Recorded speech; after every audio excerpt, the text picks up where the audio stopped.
Le Starship vient de connaître, lors de son 7e vol, un des pires accidents possibles pour le programme. Le Starship V2, dont SpaceX espérait beaucoup, est en effet retombé en pièces près des Antilles, perturbant le trafic aérien et projetant probablement le programme en arrière, alors que, de son côté, le booster Super Heavy avait été rattrapé par les bras de la tour de lancement. Bon, avec là aussi quelques ombres au tableau, mais j'en parlerai après.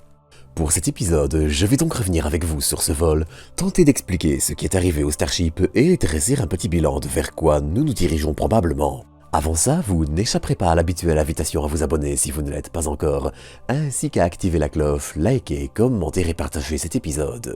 Enfin, pour ceux qui aimeraient acheter des météorites martiennes ou lunaires, du matériel astro, des peluches en forme de planète ou autre, n'hésitez pas à aller faire un tour chez Astrophop via le lien en description. Allez, sur ce, bienvenue pour une nouvelle dose d'espace.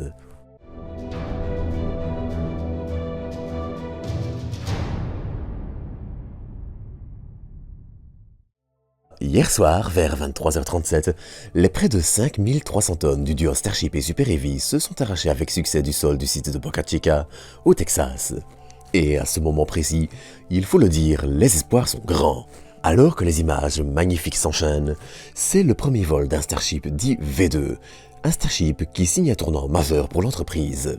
Ces Starships doivent en effet mettre fin à des problèmes récurrents avec les ailerons qui surchauffent lors de la réentrée et ont été revus, et signent de façon générale l'arrivée d'un bouclier thermique revu et amélioré, qui est essentiel pour un jour espérer réutiliser concrètement un Starship. Et ce n'est pas encore tout. Rallongé de 2 mètres, le véhicule voit aussi ses réservoirs agrandis pour accueillir 25% de carburant en plus, alors que de nombreux systèmes informatiques ont eux aussi été revus. Il est ainsi en théorie le premier Starship concrètement capable d'atteindre l'orbite. Et avec ce vol-ci, SpaceX espère encore bien plus. Tester enfin dans l'espace son système de déploiement de satellites Starlink V2, déployer de faux satellites, des sortes de maquettes à l'échelle réelle, et probablement ouvrir rapidement la voie à une tentative de récupération d'un Starship. Et il faut bien avouer que le début du vol allait être assez calme, et à la hauteur de ce qu'on attendait.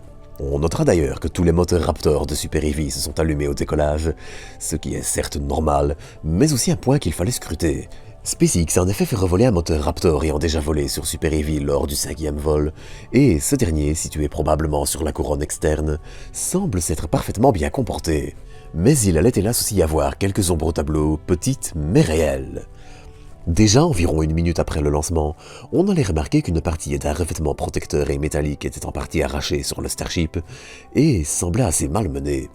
Mais apparemment, ça n'a pas eu plus de conséquences que ça. Et en parallèle, alors que Starship allait se séparer de Super Heavy et que ce dernier allait rallumer ses moteurs pour se propulser vers le pas de tir, l'un d'eux allait refuser de s'allumer, même s'il allait réussir quelques minutes après lors du 3e rallumage pour l'atterrissage du booster, indiquant que les moteurs Raptor ont encore un peu de marge pour s'améliorer. Mais alors que toute notre attention était focalisée sur le booster et il y avait de quoi, le Starship commençait aussi à aller mal. Certains ont en effet remarqué, vers 7 minutes 55 après le lancement, un départ de feu assez bien installé dans un des ailerons qui fait directement penser à une fuite de carburant. Pire encore, quelques instants auparavant, vers 7 minutes 40, et alors que Starship devait encore se propulser à pleine puissance pendant près d'1 minute, un premier moteur allait s'éteindre de façon assez soudaine, ce qui peut encore être compensable, suivi de 2 autres vers 8 minutes 5 et encore 2 autres entre 8 minutes 19 et 8 minutes 25. Et à ce moment-là, les choses allaient commencer à prendre une tournure inquiétante. SpaceX allait perdre le signal du Starship et la télémétrie, et annoncer la perte du véhicule quelques minutes plus tard. Très rapidement, de nombreuses vidéos allaient aussi émerger sur Internet, montrant les débris du véhicule rentrant dans l'atmosphère au-dessus des Antilles et des îles turques et caïques. Problème, plusieurs avions de ligne allaient devoir se dérouter pour éviter les débris de façon assez imprévue, alors que les débris sont retombés en dehors de la zone de danger annoncée. Ainsi, d'après SpaceX et Elon Musk, une fuite de carburant aurait en effet eu lieu, permettant au carburant de s'accumuler et créer un départ de feu près des moteurs. Et si c'est tout sauf un drame dont SpaceX ne se relèvera pas, la situation est aussi assez délicate. Déjà, ce ne serait pas étonnant que la situation pousse la FAA, qui doit penser à la sécurité aérienne avant tout, à revoir complètement les zones considérées comme dangereuses lors d'un lancement du Starship, et ça pourrait prendre quelque temps. D'autant que, si on sait grâce à des images d'amateurs que le Starship a explosé près de 2 minutes après la perte de télémétrie, il va aussi falloir déterminer si le système d'autodestruction s'est comporté comme il le devait, et si le comportement choisi est optimal pour la sécurité dans ce cas de figure. Et puis, du côté de SpaceX, il va falloir implémenter pas mal de correctifs aussi pour permettre tant la ventilation d'une poche de carburant qui se crée accidentellement comme ici, que l'empêcher de provoquer un incendie. Et tout ça, eh bien, même sans être radicalement pessimiste, ça va prendre quelque temps. Alors, difficile actuellement de dire combien, mais si on regarde un peu l'avancée des prototypes suivants qui sont assez loin d'être finis, et les signes d'accélération de la production encore faibles mais présents, eh bien, ça va probablement retarder un peu tout le planning de l'année. On attendait en effet cette année les premières récupérations d'un Starship, les débuts des essais concernant l'amarrage et le ravitaillement en orbite entre deux Starships, le début du déploiement des Starlink V2 et encore d'autres. Or, le Starship V2 est un pilier central de tout ça, et ses améliorations structurelles et de puissance sont essentielles. Ici, malheureusement, SpaceX va probablement perdre quelques semaines, voire dans le pire des scénarios quelques mois, pour que tout soit ouvert pour le prochain vol. Et si pour le coup la FAA ne peut pas vraiment s'en prendre à SpaceX, eh bien les deux devront quand même travailler ensemble pour minimiser les risques à l'avenir. Parce que ça, c'est très beau, mais vous ne voulez pas être au milieu dans un avion. Et puis enfin, du côté de Super Heavy aussi, il y aura des soucis à régler. Si sa récupération a été magnifiquement réussie, le booster souffre toujours particulièrement des forces aérodynamiques lors de sa phase de retour.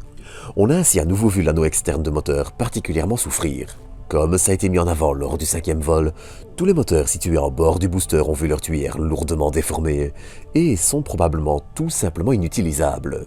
Et si on espère que la 3e génération de moteurs Raptor ou la seconde génération de Super Heavy, qu'on espère voir arriver vers la fin de l'année, pourrait régler le problème, eh bien, ça reste actuellement un frein assez important pour espérer réutiliser un exemplaire de Super Heavy sans y faire de maintenance majeure.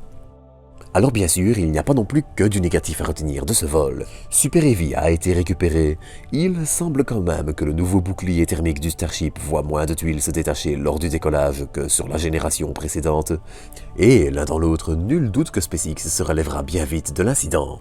Mais il faut aussi rester réaliste, il y avait énormément d'attentes autour de ce vol, et que ce soit autour du Starship V2 ou du système de déploiement de satellites, eh bien, ça fait prendre du retard.